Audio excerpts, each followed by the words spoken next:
Praise the lord. February 17వ తేదీ 2025. ఈరోజు దేవుని వాక్యం. మీరు ఏడ్చి ప్రలాపింతురు కానీ లోకము సంతోషించును, మీరు దుఃఖింతురు కానీ మీ దుఃఖము సంతోషమగునని మీతో నిశ్చయంగా చెప్పుచున్నాను. యోహాను సువార్త 16వ అధ్యాయం 20వ వచనం.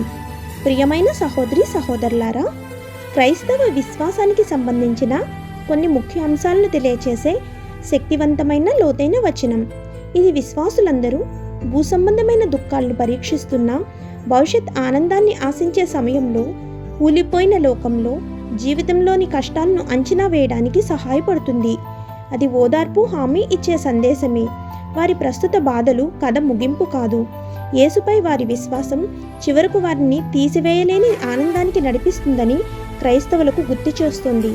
కాబట్టి ఈ దిన వాగ్దానం మనందరి జీవితంలో నెరవేరాలని కోరుకుంటూ దేవుని సువార్త పరిచర్యలో మీ సహోదరి. ఆమేన్. God bless you.